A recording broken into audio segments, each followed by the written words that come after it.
Hello everybody, and welcome back to the Beatles Forever. The last episode I made a video about the Magical Mystery Tour movie. It was like a music video come to life in movie form. It was so much fun, and I enjoyed it more than I thought I would. I should have watched this movie years ago. So I thought now it's time to talk about the album, the Magical Mystery Tour. I had albums by the Beatles a long time ago, and a few years ago I started getting CDs of the albums, and somehow I didn't get the CD for the Magical Mystery Tour, so I hadn't listened to the album in a long time. That was a big mistake. There's some incredible songs on this album. The film may have flopped when it was shown on the BBC, but the album, when it was released in the US, was a bestseller. According to Rolling Stone, as an LP, the Magical Mystery Tour was an unqualified triumph, sitting atop the American chart for 8 weeks and eventually going platinum. It was extended and refined, the Beatles' version of psychedelia, the vision of the world that was essentially colorful, reflective, and loving, but encompassed bad trips as well as good ones. So let's revisit this delightful album and see why everybody loved it. The first song that starts it off is called The Magical Mystery Tour. John and Paul wrote the song together. And Paul stated, "The Magical Mystery Tour was co-written by John and I, very much in our fairground period. One of our great inspirations was always the barker, roll up, the promise of something, the newspaper ad that says, guaranteed not to crack, the high-class butcher, satisfaction guaranteed. From Sergeant Pepper, come inside, step inside. Love, you'll find that pervades a lot of my songs. If you look at all the Lennon McCartney things, it's a thing we do a lot." So Paul said that in the book Many Years From Now by Barry Miles. The song gets you excited when you hear it. It's almost like an adventure. You feel like you're at the fairground or circus with the ringmaster stating the opening line, and Paul was the one ringing out those lines. Ringo and his fast drumming make you feel like you're riding on the tour bus to the fairground and leading you into an adventure. And I love the horns in the song, and it gives that English feel. It's a wonderful way to start the album. Next up is Fool on the Hill, and Paul was the writer of this song. It's a beautiful sounding song, and Paul said, "Fool on the Hill was mine, and I think I was writing about someone like Maharishi. His distractors called him a fool because of his giggle he wasn't taken too seriously. It was this idea of a fool on the hill, a guru in a cave, I was attracted to. I was sitting at the piano at my father's house in Liverpool, hitting a D6 chord, and I made up Fool on the Hill." Another interesting fact about the song stated that Paul then went back to his guitar and started to sing and play a very slow, beautiful song about a foolish man sitting on a hill. And John listened to it quietly, staring blankly out the window, almost as if he wasn't listening. And Paul sang it many times, la-la-laing words he hadn't thought of yet. When at the last he finished, John said, "He better write the words down or he'd forget them." Paul said it was okay. He wouldn't forget them. It was the first time Paul had played it for John, and there was no discussion. And that was from the book The Beatles by Hunter Davies. The Beatles played different kinds of instruments on this song.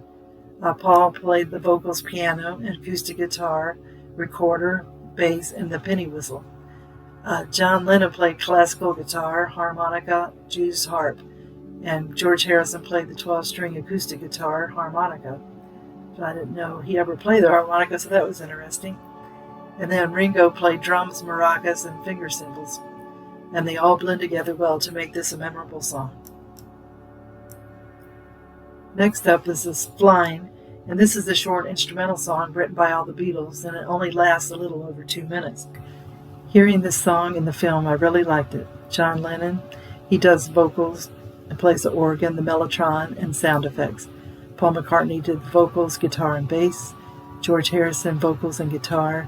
And Ringo Starr, vocals, drums, maracas, and sound effects. Originally, it was entitled the Aerial Tour Instrumental. It was the first Beatles recording to have a songwriting credit that featured all 4 members, so that's pretty unique. Flying was used to accompany the landscape scenes of the Iceland, taken from an airplane, and these sequences were unused outtakes from Stanley Kubrick's 1964 film Dr. Strangelove, so that they put that in the movie The Magical Mystery Tour, so that was pretty neat. I didn't realize that. And then Paul McCartney revealed the background to Flying, and he states, Flying was an instrumental that we needed for the Magical Mystery Tour, so in the studio one night I suggested to the guys that we make something up. I said, we could keep it very, very simple, and we can make it a 12-bar blues. We need a little bit of theme and a little bit of backing. I wrote the melody, and the only thing to warrant it as a song is basically the melody. Otherwise, it's just a nice 12-bar backing thing.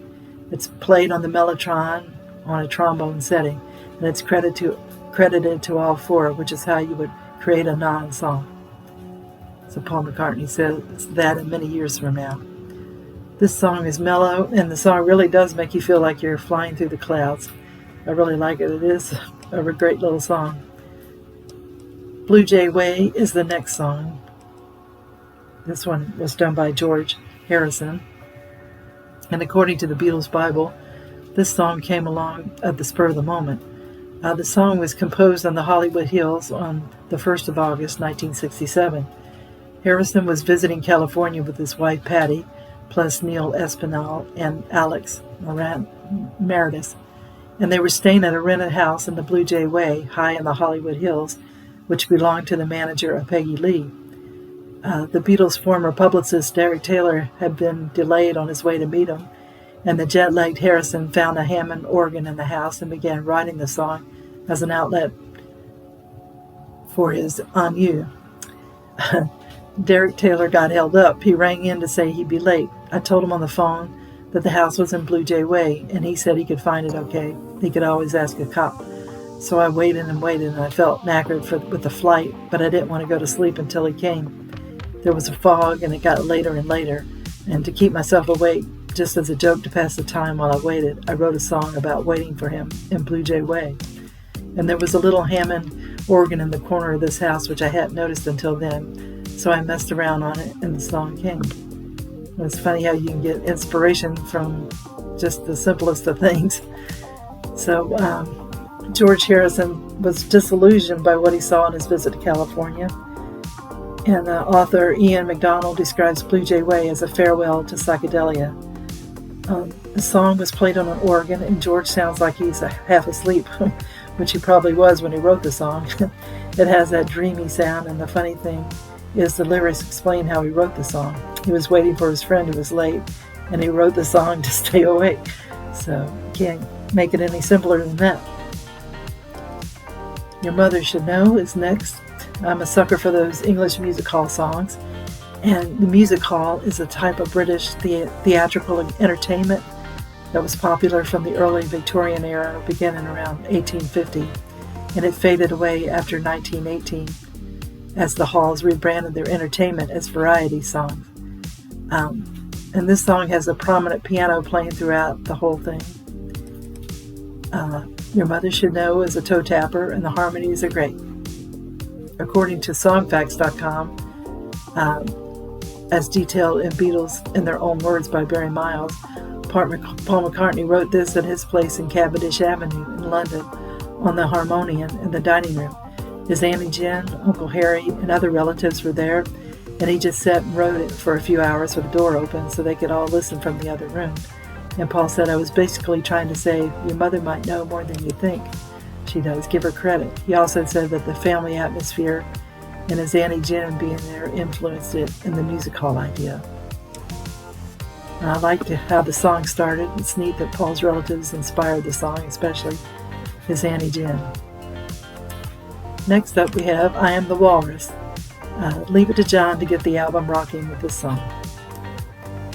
John wanted to write a song that would confuse the musical scholars that were always trying to figure out what their lyrics meant. John really had him going with this song. The reason the idea came to mind was because a student had written him stating that his teacher was making them analyze Beatles songs.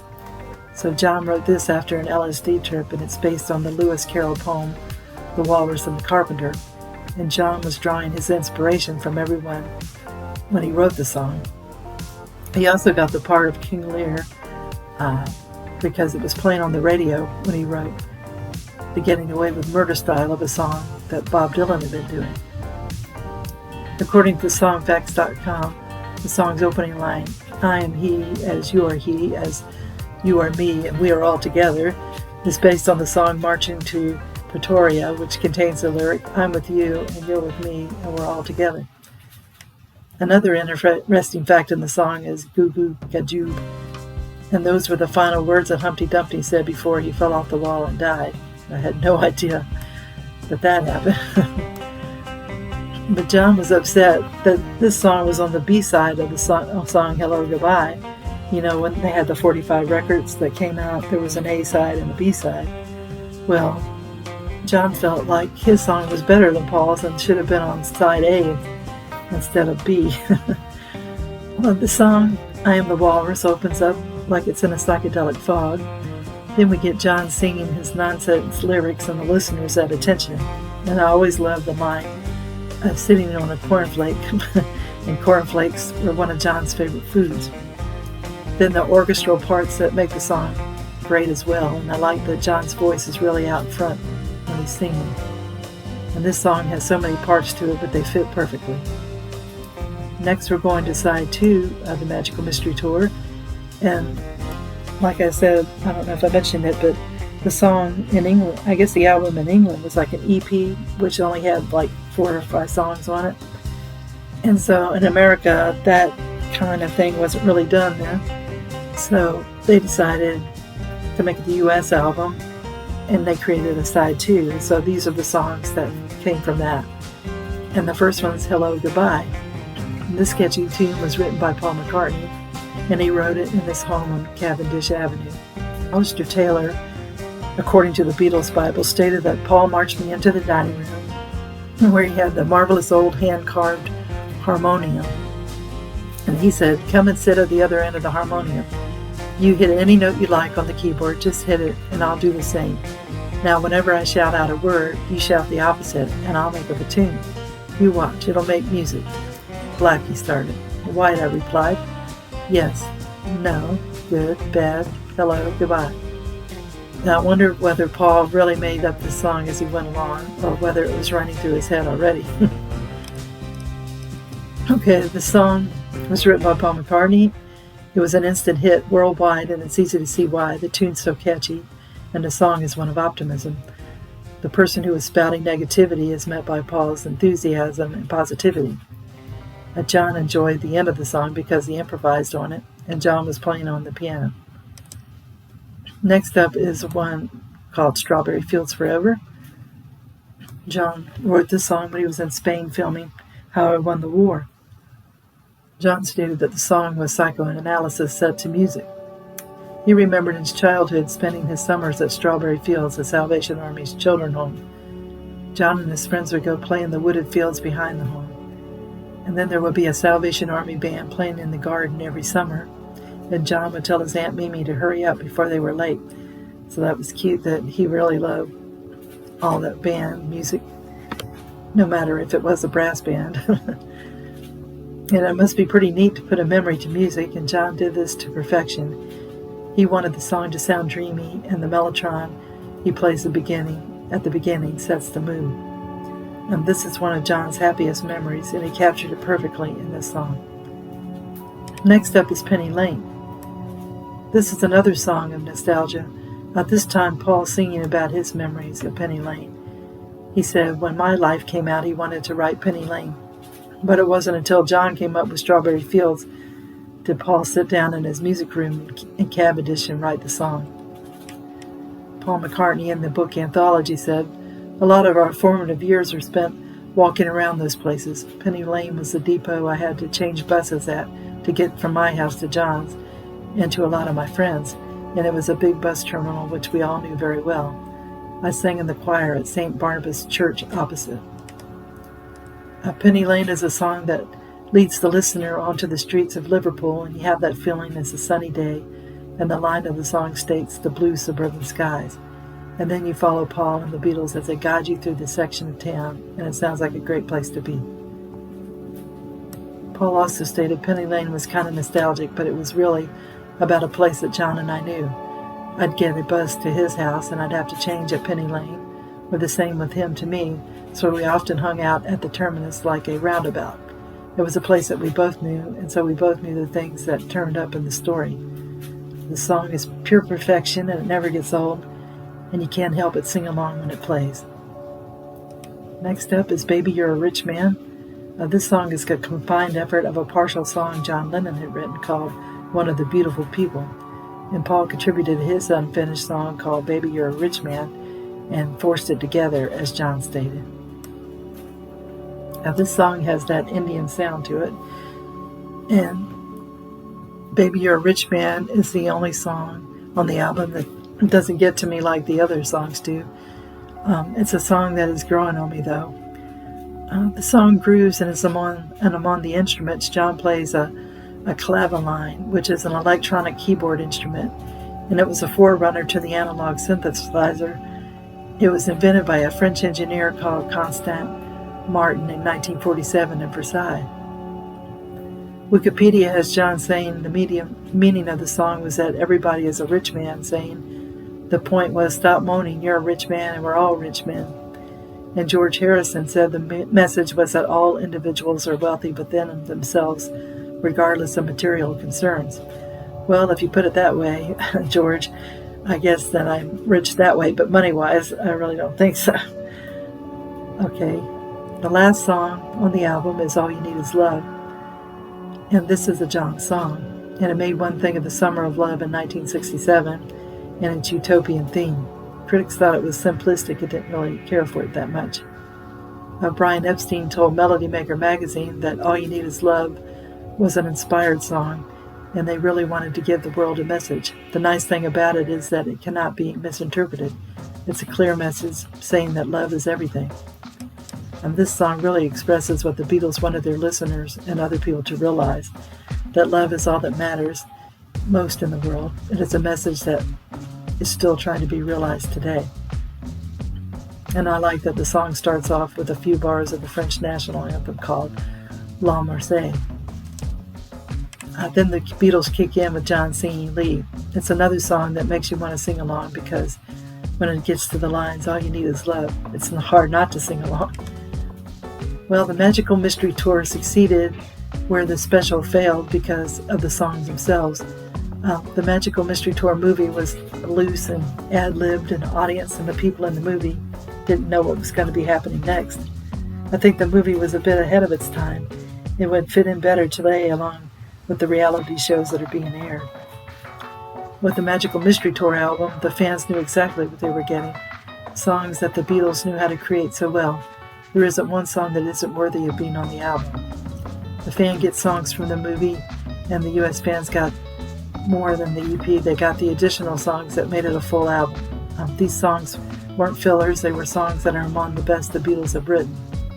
It's an album that will live on forever for its time capsule of how the late 60s were, as well as a look back at the memories that John Lennon and Paul McCartney had from their early days, from the songs Penny Lane and Strawberry Fields Forever. This album still stands up tall among other Beatle albums. So thank you everybody for looking at the video, and I hope you enjoyed it. If you did, if you could give it a thumbs up and or subscribe, that would be great. And I hope you will tune again soon for another episode of the Beatles Forever, and I wish everybody a great day. Bye.